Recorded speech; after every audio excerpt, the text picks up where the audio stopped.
June 6, 1944. At 12:15 a.m., in the concrete bunker of strongpoint WN-62 overlooking Omaha Beach, German machine gunner Heinrich Severloh carefully cleaned the barrel of his MG-42. In his pocket, a letter from his girlfriend promised to wait for him until the war's victorious end. He had assured her and himself just 3 days prior, "The invasion will be their grave. We will throw them back into the sea within hours." This confidence had been reinforced by none other than Field Marshal Erwin Rommel, the Desert Fox, who had inspected Severloh's position, studied the interlocking fields of fire, and nodded with satisfaction. "When they come," Rommel had declared, "this beach will be their cemetery."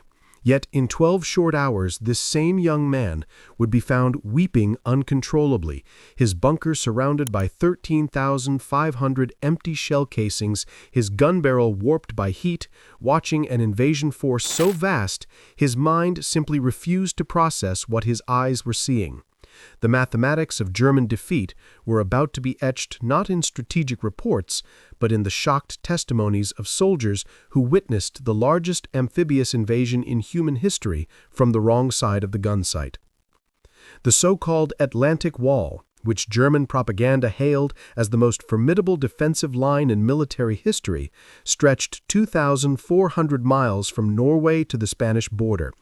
Along the Normandy coast alone, 58 divisions of varying quality manned positions that had consumed 17 million cubic meters of concrete and 1.2 million tons of steel. Hitler himself had deemed it impregnable. The fortifications at Omaha Beach seemed to justify this faith. Records show the Germans had constructed 8 concrete bunkers, 35 pillboxes, 18 anti-tank gun positions, 85 machine gun nests, and 3,700 obstacles, many topped with teller mines, planted in the tidal zone. Behind the beaches, 6.5 million mines had been laid. The defensive firepower was calculated to be massive. For instance, Colonel Ernst Goth's 4 batteries alone could theoretically deliver 120 rounds per minute into the beach sectors. But these calculations were based on the fatally flawed assumption of unlimited ammunition. The weather on June 5th, according to the Luftwaffe's meteorologist in Paris, Walter Stube, was impossible for an invasion, with high winds, 6-foot waves, and low clouds. Stube had assured the High Command that poor conditions would last for at least 2 weeks, leading many senior officers to leave their posts. Rommel himself had departed for Germany to celebrate his wife's birthday, carrying a pair of suede shoes he had bought in Paris. General Friedrich Dollmann, commanding the 7th Army, had ordered his division commanders to war games. Even naval patrols had been cancelled due to rough seas. This meteorological confidence was Germany's first fatal miscalculation. Unknown to Stube, the Allies had better weather intelligence and detected a brief 36-hour window that Eisenhower seized. At 11:15 p.m. on June 5th, radar stations began picking up massive aerial formations, but operators assumed it was another one of the common Allied deception raids. By 12:30 a.m. on June 6th, the reports challenging all assumptions began to flood in. Paratroopers were landing across Normandy. Confusion reigned, reports conflicted, and the use of dummy paratroopers with firecrackers further multiplied the chaos. Major Hans von Luck, one of the first to grasp the gravity of the situation, immediately requested permission to attack with his Panzer Grenadier Regiment. The response from division headquarters was paralyzing. "Do not move until the situation clarifies." Von Luck later wrote that at that moment they knew they were lost, paralyzed by their own command structure, while every minute allowed the enemy to consolidate. By 5:30 a.m. on June 6th, as the first gray light touched the channel, German observers saw something their training had never prepared them for: a sea covered with vessels from horizon to horizon, not dozens, but thousands of ships of every size. Official Allied records list the invasion fleet at 6,939 vessels, the largest naval armada ever assembled in human history. For German defenders raised on propaganda about Allied weakness, the sight was psychologically devastating. An artillery officer at WN-62 reportedly told his men they were witnessing the whole world arriving on their doorstep. At 5:35 a.m., the naval bombardment began, a maelstrom of fire that nothing in the German defenders' experience had prepared them for. The battleship USS Texas alone fired 255 14-inch shells at Pointe du Hoc in 34 minutes. The cumulative bombardment exceeded anything the Wehrmacht had previously encountered, cracking concrete bunkers and burying men alive. The fortifications they had trusted were crumbling like sandcastles. The Luftwaffe's response revealed the true desperation of the German position. When Urbus Joseph Priller was ordered to attack the invasion fleet with his entire force, his response was stark. "What entire force? I have 2 planes." The Luftwaffe could only muster 319 sorties on D-Day against 14,674 Allied sorties. Priller and his wingmen made the only Luftwaffe attack on the beaches that morning, a single, futile strafing run against an invasion force of thousands that symbolized German impotence. At 6:30 a.m., the first assault waves hit the beaches. Despite the bombardment, defenders like Heinrich Severloh at WN-62 opened fire, his undamaged position commanding perfect fields of fire across Omaha Beach. He later stated he fired 13,500 rounds over 9 hours, his MG-42 contributing significantly to what became known as Bloody Omaha. Yet the German defenders were already experiencing material shock, the mental breakdown from confronting overwhelming force. No matter how many Americans fell, more appeared. By midday, German positions reported critical ammunition shortages. Defensive plans had assumed a limited assault. No one had planned for this scale. Supplies calculated for a 3-day battle were exhausted in hours. Attempts to bring reserves forward failed, as every road was under constant Allied fighter-bomber attack. The contrast with Allied firepower was agonizing. American destroyers fired hundreds of shells at single targets, while German artillery was rationed to 4 shells per gun per day. The German Armored Reserve, meant to crush the invasion at the beaches, remained paralyzed through the critical morning. The 21st Panzer Division, the only unit close to the beaches, did not receive orders to attack until 10 a.m., 4 hours after the landings began. When they finally attacked in the late afternoon, they were the only German armored unit to reach the coast on D-Day.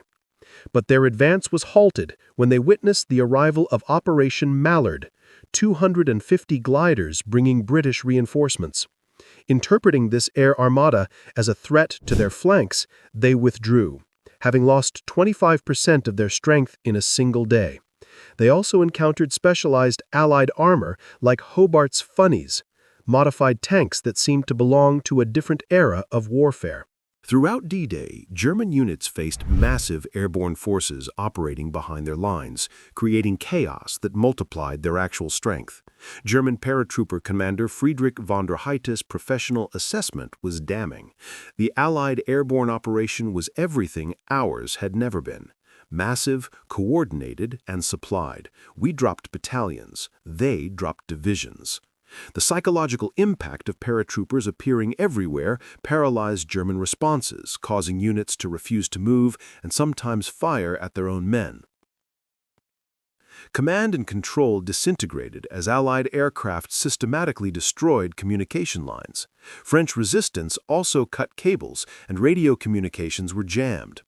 General Max Pemsel, Chief of Staff of the 7th Army, recorded increasing frustration as contact with forward units disappeared, with entire divisions vanishing from the communication network by noon.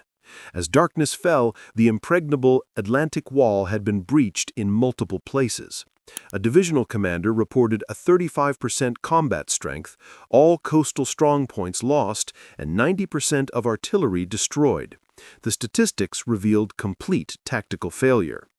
Attempts to regroup during the night of June 6th to 7th only revealed the full extent of Allied superiority. Hans von Luck's Panzer Grenadiers, finally attempting a counterattack, were immediately illuminated by parachute flares and subjected to devastating, perfectly accurate fire from destroyers offshore. "It was like daylight," he wrote. "We lost half our strength without seeing a single enemy soldier." Meanwhile, the artificial mulberry harbors were already being assembled. The invasion was transforming into a permanent presence. German reinforcements attempting to reach Normandy encountered complete interdiction of movement. Every road, railway, and bridge was under constant air attack. The 2nd SS Panzer Division, Das Reich, took 17 days to reach Normandy, a journey that should have taken 3, losing 30% of its vehicles to air attack without firing a shot at ground forces. Meanwhile, Allied logistics operated with stunning efficiency, landing 15,000 tons of supplies daily, more than the entire German army in Normandy consumed in a week. By June 12th, German forces were nearing psychological collapse, having lost 26,000 men killed, wounded, or missing. Carentan fell, linking the Utah and Omaha beaches. The commander of the elite 6th Parachute Regiment reported that his regiment no longer exists as a combat unit. The survivors are psychologically broken. While an isolated tactical victory was achieved on June 13th by Michael Wittmann, destroying up to 14 tanks and 15 personnel carriers in 15 minutes, this too underscored the futility of the German position. Wittmann's disabled Tiger tank was replaced with difficulty, while the British losses were replaced within hours. Individual brilliance could not overcome industrial mathematics. The fall of Cherbourg on June 26th delivered a psychological blow. This major port, fortified for 4 years and garrisoned by 21,000 men, was supposed to hold for months, but fell in 5 days. The garrison commander surrendered, explaining that resistance became meaningless against unlimited enemy resources. Operation Cobra, beginning July 25th, delivered the knockout punch. The preparatory bombardment by over 2,000 bombers dropped over 4,100 tons of bombs in a small area. A divisional commander reported his division was annihilated, the survivors no longer soldiers, but broken men. The Falaise Pocket became the graveyard of German forces in Normandy, with approximately 10,000 Germans killed and 50,000 captured. Soldiers escaping described apocalyptic destruction, with roads carpeted with dead horses and burning vehicles, and continuous waves of Allied attacks. The final accounting told a story of complete defeat. 320,000 German casualties and 2,300 tanks destroyed, virtually all armor in France, against Allied losses that were replaced daily. Professional German officers offered the most objective assessments. General Heinrich Severloh reported the enemy's material superiority was at least 20-1 in artillery and 10-1 in tanks, and absolute in aircraft. Rommel's chief of staff, General Hans Speidel, wrote that Normandy proved courage alone could not overcome industrial supremacy.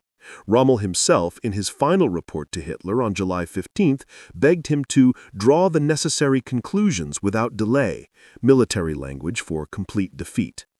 The Normandy campaign was a revelation that World War II had become a production war. American factories produced 96,000 aircraft in 1944. Allied ammunition expenditure in 1 day exceeded German production in a month.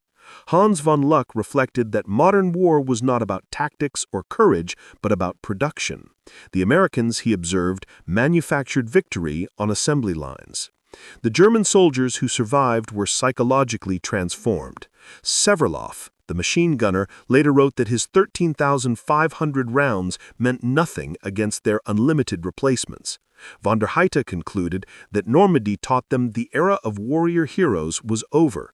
War had become a matter of industrial capacity, and they had challenged the world's greatest industrial power with horses and outdated dreams. D-Day, from the German perspective, was a complete ideological and psychological collapse. They expected weak, divided democracies, but instead encountered an alliance that had transformed war into an industrial process of overwhelming efficiency. They witnessed democracy's arsenal in action, with unlimited ships, planes, and tanks flowing from factories whose capacity defied German comprehension. The German defenders learned that modern war was won not by the bravest soldiers, but by the most productive societies. The mathematics of modern war had rendered their courage irrelevant. They had brought courage and determination to the battle. The Allies brought unlimited industrial production. In trying to hold back the Allied invasion, they might as well have been trying to hold back the tide itself. Their defeat was total, a crushing demonstration that the Nazi vision had shattered against the reality of Allied industrial supremacy. The invasion they promised to throw back into the sea had swept them away, carrying with it the last illusions of German victory.